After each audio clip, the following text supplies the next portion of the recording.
ever heard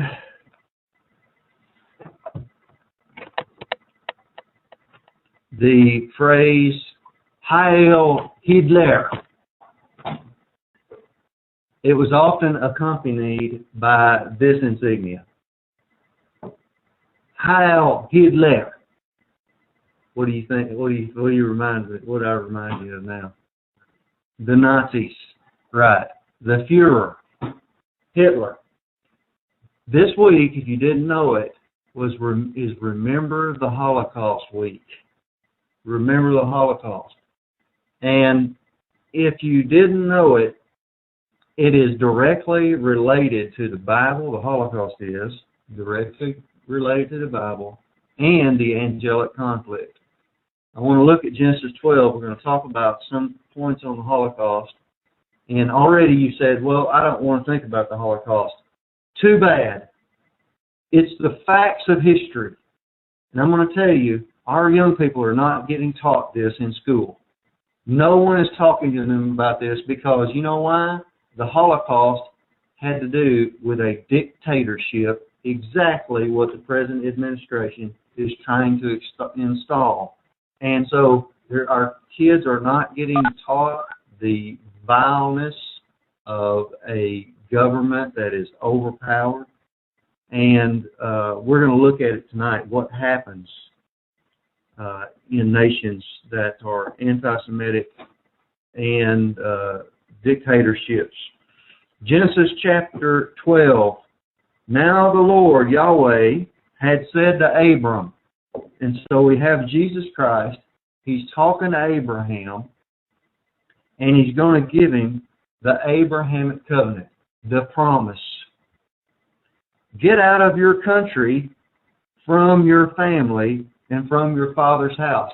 His father was an idol worshiper. His father wanted to induct Abram as the next priest to their local god that they worshiped. They had a big stair-step case, and they would go to the top of this, and they would sacrifice to their God, and Abraham was going to be the next priest, in line with his father, to be a priest to their false god. And God says to Abram, get out of your father's house. Now, first point I want to teach you, doctrine of separation. You have to separate yourself from false doctrine. It doesn't matter who's holding it. You see, the Bible says that we separate ourselves as Christians from some people. The believers at Corinth were to separate themselves from the incestual believer in their church. The Bible says that we should not be joined together with an unbeliever in marriage or in business. Doctrine of separation. In 1 Thessalonians and 2 Thessalonians, the Bible says that we should not hang out with those who will not work. Doctrine of separation. And here is another point of the doctrine of separation. Abraham had to separate himself from his family, even though they were rich and well off. He had to totally separate himself from them and move out of the country because they were filled with false doctrine. And God is going to give him a promise, and he says, to a land that I will show you. He doesn't even tell him which direction. He says, I'll show it to you on down the road. I will make you a great nation. This is God's promise to one man. I will bless you. Guess what? We're blessed in the church age because we're a royal family of God. Right here in the Old Testament, the Jews were blessed because of Abraham. And make your name great, and you shall be a blessing. Verse number 3 applies to you directly. I will bless those who bless you, and I will curse him who curses you. Now, pro-Semitic or anti-Semitic. You need to have those two terms on your notes. Pro-Semitic, P-R-O-S-E-M.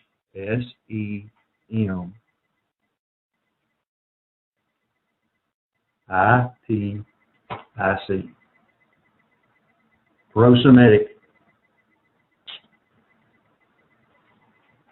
See, if you're Semitic, you have the DNA of Abraham. Anti-Semitic means you're against the Jew. You're against the race of Jews. Now, this is a promise. I will curse him who curses you. I'm going to go ahead and read the rest of the verse. And in you all the families of the earth shall be blessed. Now, you're blessed by Abraham. I'm going to tell you why.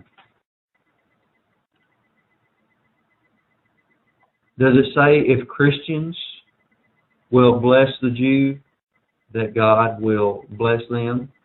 Christians only? Who does it pertain to? Any member of the human race. And so I'm going to stop right here. There are pastors out there right now. Are you listening? There are pastors out there right now that tell you that the spiritual way of life is to be pro-Semitic. As long as you're pro-Israel and you're for Israel, you're in good with God.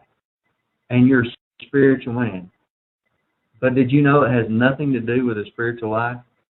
Even an unbeliever can be blessed by being pro-Semitic. It's just like sticking with the laws of divine establishment for the land.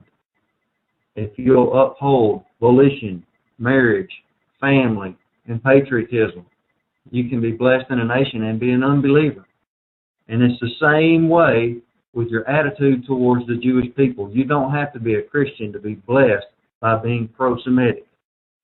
And there are pastors out there right now, they can't get in the pulpit without preaching. And you know why it's so well received? The message is a carnal message. Did you know the carnal man can understand a carnal message? Yes, he can. An unbeliever can understand this concept.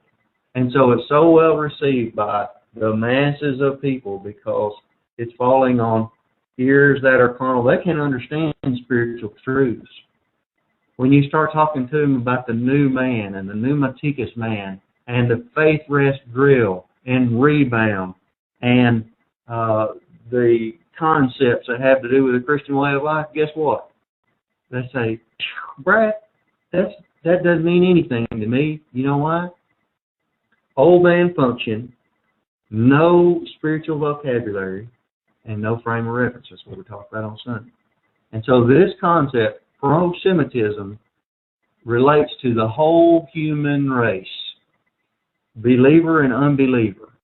Now, when you look at what happened in Germany, it was not only anti-Semitism, that means anti-Jewish, but it was satanic.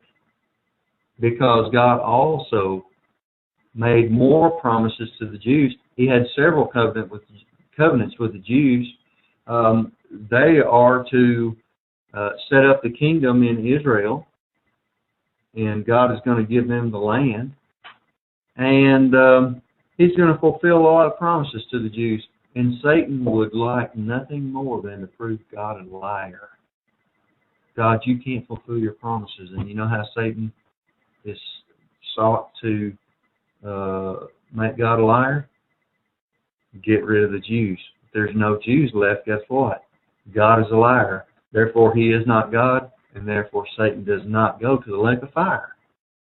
And so you see why all the countries of the world right now that are anti-Semitic are looking at Israel, and they've got claws out, and they want to kill all the Jews. They want to wipe them from the face of the earth. Do you think that is a satanic viewpoint? Yes, it is. And it has to do with what's going on behind the scenes, the angelic conflict. And so, as we look at the Holocaust, know that Satan would like none other to make God a liar, to get rid of every Jew.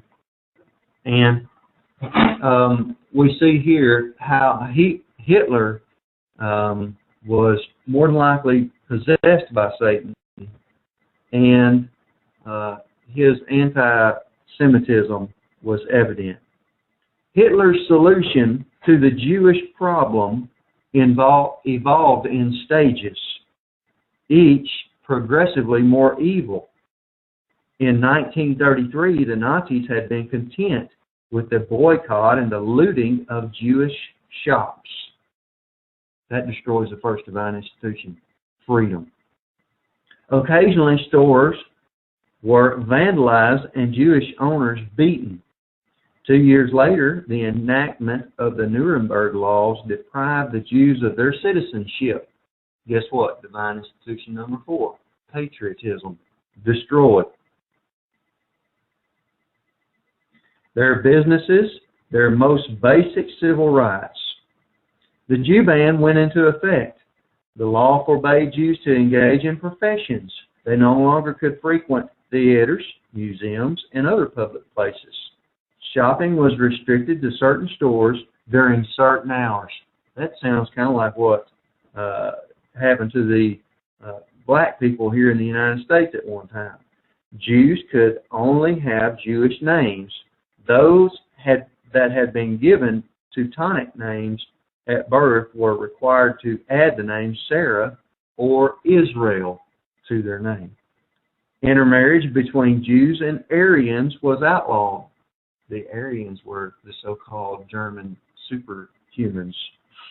The Aryan partners of pre-existing marriages were pressured to leave their spouses. Guess what? Divine institution number 2, marriage destroyed. And families, divine institution number 3.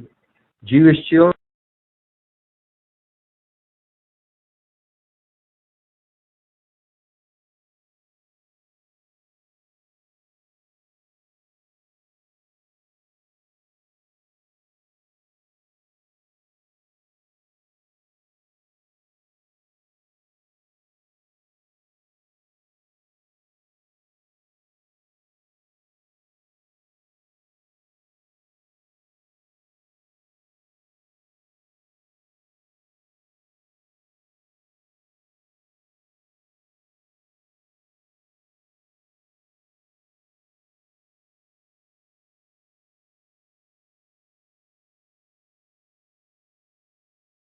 nation of Cyprus, in the last month, the confiscation of bank accounts over there to bail out their own country.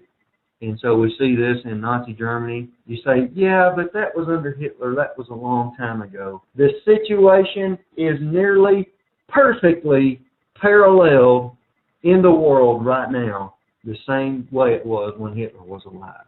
You better listen up. You better watch the writing on the wall. You better watch what's happening. The Jews still remaining in Germany were advised that their entire wealth would be confiscated and turned over to the German state, should they desire to leave Germany.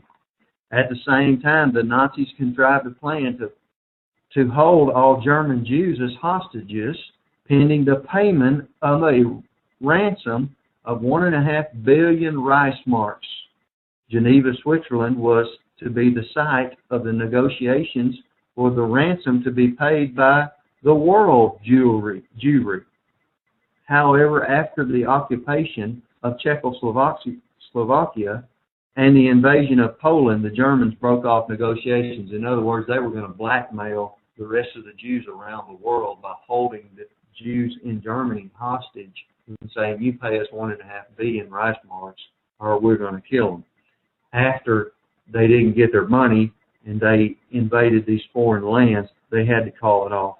By 1940, the deportation of all German and Austrian Jews to specially created ghettos in Poland was a fait accompli. That means they got it done. There they were abandoned to disease and starvation. We talked about this last week. But the final resolution was not instituted until 1941, after Hitler invaded Russia. The primary principle of Hitler's eastward expansion was to secure Lebensraum, that is, living space, for pure-blooded Germans. Other inferior races must be eliminated in order to give every true Aryan a piece of soil to call his own. Do you know what You say, well, that's a part of history. Yeah, I see what's happening. But did you know that I read a document this morning where the United States military has listed now an evangelical Christian, that would be you believe in the gospel, the evangelical Christian, if he believes as the Bible literally as a terrorist. Yes, you. If you believe the Bible literally, you are now being watched as a person of suspect, just like a Islamic jihadist, same category. They've put you as an evangelical Christian, and you're in the same boat with the Islamic jihadist. Also, they put Catholicism. The Catholics are considered now people of interest in terrorism. Do you know what the government is doing? They're painting you as a terrorist, just as Nazi Germany painted the Jews as an inferior race. Concentration camps in the East, which had thus far been used only to detain the Jews. We have 3 concentration camps in Arkansas right now that have just been recently set up in the last year. We have now word now to become extermination camps. Hitler's solution not only included only the mass murder of all European Jews, but also the enslavement and eventual liquidation of that segment of Eastern Europeans, whom Hitler called Untermenschen, Christian subhumans. Here's a little known fact that that most people don't recognize about the Holocaust. 6 million Jews were exterminated, but also 7 million Christians were killed during World War II as a direct problem because Hitler counted them as Christian subhumans. Did I tell you that we think that Hitler was indwelled by Satan? Now look at these things are resurfacing now in history. With that sadistic goal in view, the Nazis began mass deportation of young and healthy subhumans who could be forced to work for the Reich war effort. The Nazis efficiently concluded that this slave labor would free Germans to fight at the front. They conducted this conspiracy of dehumanization like a business. Inmates were estimated to work on an average of 270 days before they dropped dead. Hey, what's your career looking like at Subway, Preston? How long do you think you can last there? If you worked for Hitler, do you know what your life expectancy was? 270 days. Without pay, you drop dead at the end. Within 5 years of the inception of Hitler's fiendish plan, nearly 750,000 Russians, Poles, Yugoslavs, and even Belgians and Dutch were uprooted from their native lands and exported to Germany as slaves.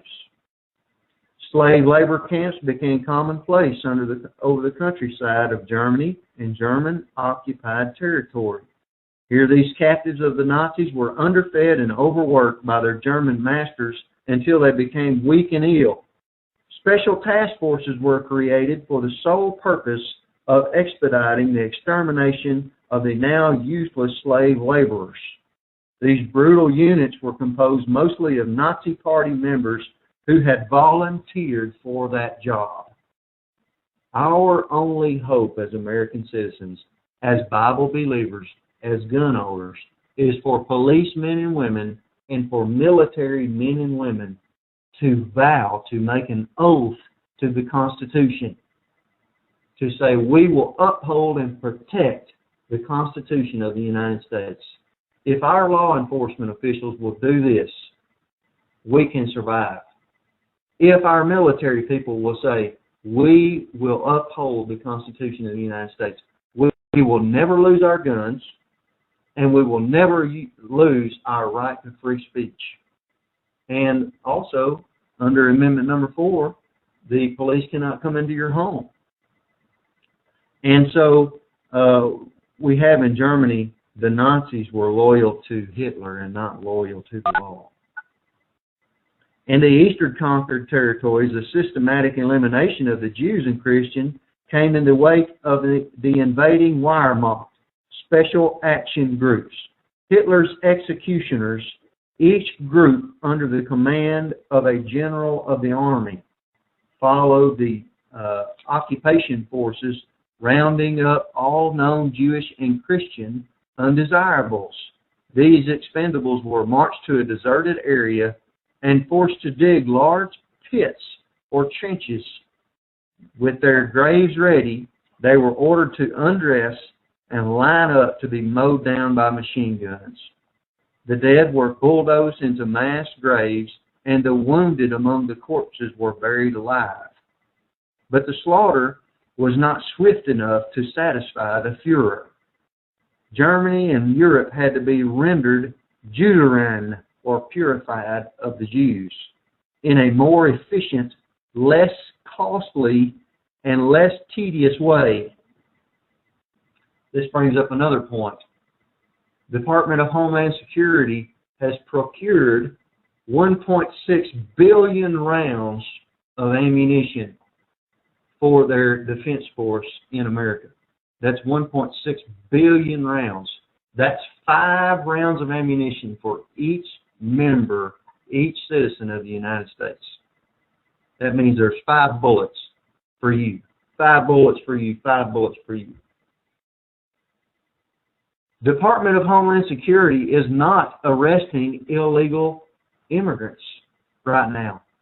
As a matter of fact, they have released the illegal immigrants that were being detained because of the sequester, the funds that were cut. And so why, we have to ask ourselves, why does the Department of Homeland Security need 1.6 billion rounds of ammunition? Why do they need armored vehicles? Why do they need machine guns? And so we have to ask ourselves, is this another parallel to what happened in Europe? The problem was resolved in what Himmler considered to be a humane way, through the utilization of Zyklon B, a hydrogen cyanide gas, which is a simple and inexpensive to manufacture. The mammoth task was handed over to Adolf Eichmann, a lieutenant colonel in the stormtroopers. When Germany surrendered, Eichmann fled to South America. This is when we went in. He fled to South America. 15 years later, Israeli agents finally apprehended him. He was extradited to Israel, tried, and hanged. This brings up the next point. This man, Adolf Eichmann, was being patriotic. He was serving Germany. He was being extremely patriotic. He was serving Germany's military. He was serving his president, his ruler. He was extremely patriotic. Can you see that? What was his problem? He was breaking one of the 10 Commandments for first name. Thou shalt not murder. You don't kill people, innocent civilians. The next thing is he broke every law of the land. And so what's going to happen if this thing in America goes down, where we have police right now in New York, they're confiscating guns. They're breaking the Second Amendment. They're thrashing it. They can't do that. It's already started. We have people who are fixing to be starting to be detained for simply speaking out, for being against it, for saying things like liberty or death. Give me liberty or give me death. See, that's considered radical now. These people, these policemen and women who are being patriotic to America, These policemen that are confiscating arms, they say, I'm doing my job. Guess what they're not looking at? They're looking at their police sergeant. They're looking at the president who wants your guns. But guess what they're not looking at? The Constitution of the United States of America, which they swore to uphold and protect. And when this thing gets over with, and when all of this dust settles, it's going to be some Adolf Eichmanns that are swinging from some ropes for breaking the Constitution of the United States. They don't understand how serious it is. And this is why I've challenged every person in the military and every person I know that's a policeman or woman. Will you follow orders of your superiors if they defy the Constitution of the United States? And there has to be a point in time where you say, I will not shoot American citizens. I will not confiscate American citizens' guns. I will not search their houses illegally. And so we see here he was hanged in 1962 as a war criminal. Eichmann enthusiastically implemented the tasks assigned to him. Additional extermination camps had to be built and the existing ones adapted or modernized for his calculated mass murder. The camps had to be staffed with continuously brainwashed personnel who regarded all Jews as vermin. A system for transporting the doomed victims was put into operation. Railroad spurs that led off the main lines were laid to take the Jews to their tragic destination. The Jews often thought they had purchased a ticket to freedom. They had told a lot of them, we're going to take you away from all this mess and all this persecution. And many of them, when they got on the rail cars, they had their finest coats on. A lot of them, you see pictures, they were wearing very fine fur coats, nice clothes, nice hats, nice shoes. They had their nice leather suitcases full of clothes. They were told, we're taking you away from all of this persecution that you've gone in. And when they got in the rail car, they were locked in. And guess where they were headed? Those who survived the brutal journey in overcrowded boxcars, jammed with humanity with no food or water, discovered too late that their only release would be from this world. Another quote from Max Demont presents a horrifying account of the Nazis' use of technology in the final disposal of the Jews. And he quotes, soon a sizable segment of the German population was diverted from the war effort for the planning, building, and staffing of these murder camps. Generals on the Russian front complained that their winter uniforms for the troops were arriving late because trains had been diverted. Industrialists complained that they were being pirated of skilled labor, but nothing was allowed to interfere with the final solution. There was a shortage of steel for tanks and airplanes. There was no shortage of steel to build the furnaces for the disposal of the cadavers. This excerpt from a business letter from the director of the Didier Works in Berlin gives proof of the knowledge German industrialists had of the use of their products. And so these were the manufacturing men that came up with the way to make these death camps. For placing the bodies into the furnaces, we suggest simply a metal tray moving on cylinders. Each furnace will have an oven measuring only 24 by 18 inches, as coffins will not be used. This is the engineer that came up with the way to get rid of the bodies. For transporting corpses from the storage points to the furnaces, we suggest using light carts on wheels. And we will enclose diagrams of these drawn to scale. And he goes on. With German efficiency, chambers for the administration of Zyklon B gas were built to resemble large shower rooms. Arrivals These were the people that thought they were going on vacation. They got into the train. They're getting out. Now they finally say, wow, what a trip. We finally made it. Arrivals were informed they would have to take a shower. They were ordered to undress and then herded into the shower rooms. Small children were often thrown in after the adults.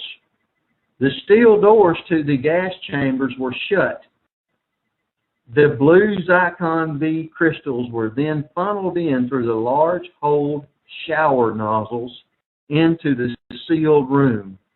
The hydrogen cyanide gas released from the crystals slowly rose to the ceiling, slowly gassing the people in the room, slowly turning the gasping, wretched bodies into bright pink, green-spotted, convulsed corpses. Peepholes in walls and ceiling protected by safety glass were provided for Nazi officials who had a compulsion to view the agonized writhings of naked men and women choking to death. Through these peepholes they could watch entranced several performances of the day. At some of the bigger camps, death camps, they could put as many as 8,000 people a day through the gas chamber. That would be almost the entire town of Arkadelphia in one day. New industries developed special skills, and the concentration camp industry was no exception. Adept learning to these trained technicians learned to pry dead lips apart and deftly knock out gold-filled teeth so they look for fillings. Talented barbers dexterously shave the heads of dead women. 6 days a week, the new elite worked in the concentration camps.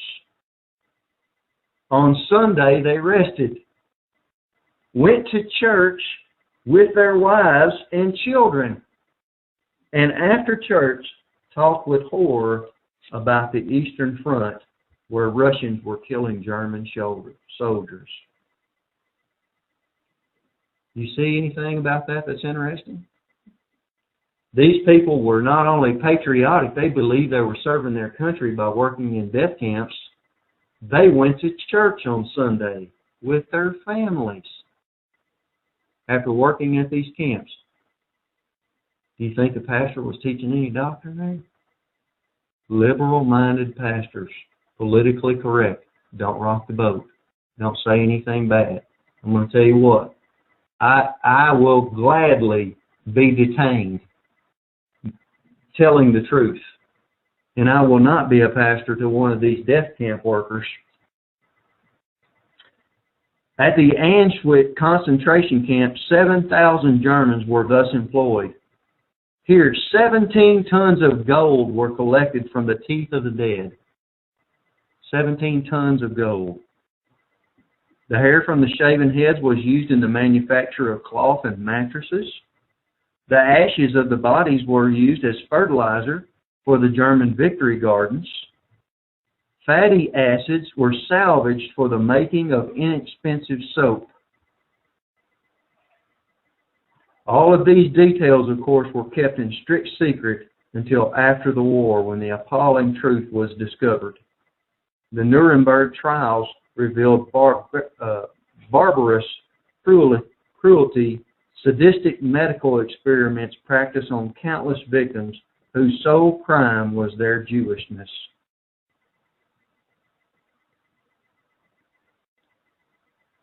At the Auschwitz concentration camp alone, 4 million Jews lost their lives in gas chambers. Medical experimentation, or to shooting or hanging, beating, malnutrition, and disease. These acts of brutality were documented but are too horrible to describe in graphic detail. So if you think what we've been talking about here is pretty bad, we can't even describe, we can't even talk about this other at church. We're talking about things that are much too graphic for you to even talk about in this setting. The question has been often asked why the Jews did not resist the Nazis. The answer is simple. Neither the Jews nor the outside world knew of Hitler's final solution to the Jewish problem. Reports of what was happening in the concentration camps were considered rumors. No one believed that such inhumanity could possibly exist in the 20th century. No one will believe you when you tell them there are 3 concentration camps in Arkansas.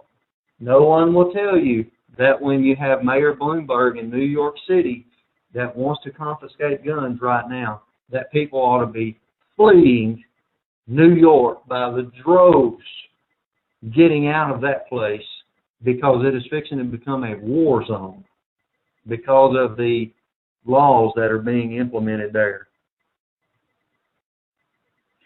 And so it's just a rumor. The thought of the American people is to be happy and to be positive, and you can't be telling me about all these things that are going on, Brad. Well, I'm a realist. And if you look at human history, you'll find out that men have sin natures and that Satan is in control of the earth now. By 1943, however, there could be no further doubt that the terrible rumors that filtered out were all too true. By then, it was too late. The Jews could not defend themselves. Their leadership had been murdered. Their communities had been dispersed. Their numbers decimated. They had nothing with which to fight back, only their will to survive, and that was phenomenally strong. The unbelievable tenacity of inmates in the concentration camps kept them from going insane or committing suicide. In some instances, as in the Warsaw Ghetto uprising in 1943, this is what we talked about last week, Jews did stage a valiant armed resistance. That ghetto had been used as a collection point for the Jews designated to be shipped to death camps.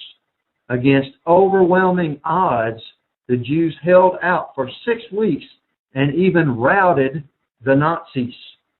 With that, you ask, with what, you ask?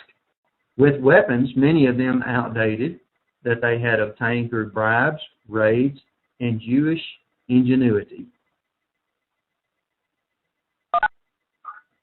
I'm going to go on because I don't have time to read the whole thing. I want to read you the outcome of the whole situation in World War II and the Holocaust. What did Nazi anti-Semitism cost the Germans? We have to ask ourselves right now, what will anti-Semitism cost the United States? If our leadership in the White House right now is made up of Muslim communists, do you think they're pro-Semitic or anti-Semitic? What will be the price that America will have to pay for its anti-Semitic foreign relations? What did it cost Nazi Germany, okay? What did it cost them? The Germans who in 1933 had jubilantly hailed the Führer. Remember? Heil Führer! Heil Hitler! That's what they would say. Could now mournfully count their dead. 3,250,000 battle deaths. That's soldiers on the battlefield. 3,250,000 of them died. That's not even it. Listen to this.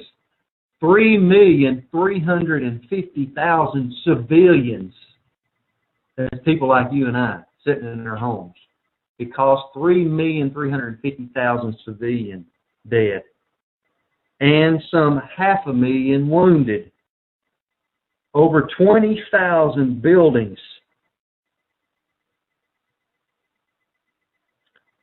700,000 were completely destroyed or damaged.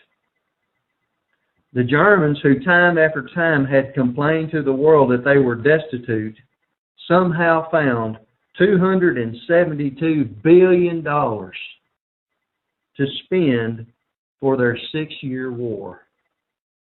Hitler's do not come cheap. So we're talking about almost $7 million people dead in Germany. That's Germans, 7 million of them dead.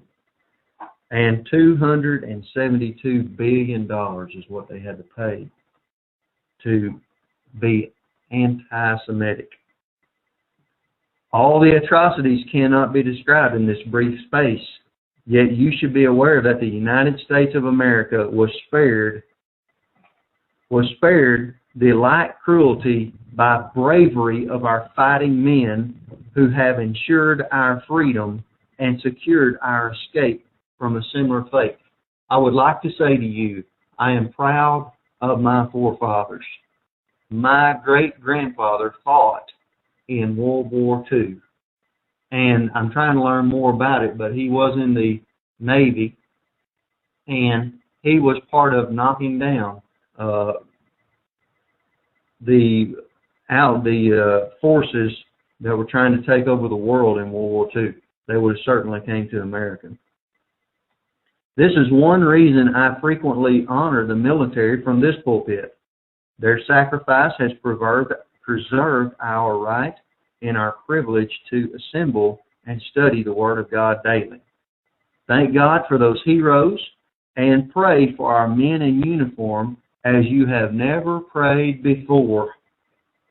Only our attitude of pro-Semitism and the deeds of our stalwart military have saved this country from the doom of Nazi Germany.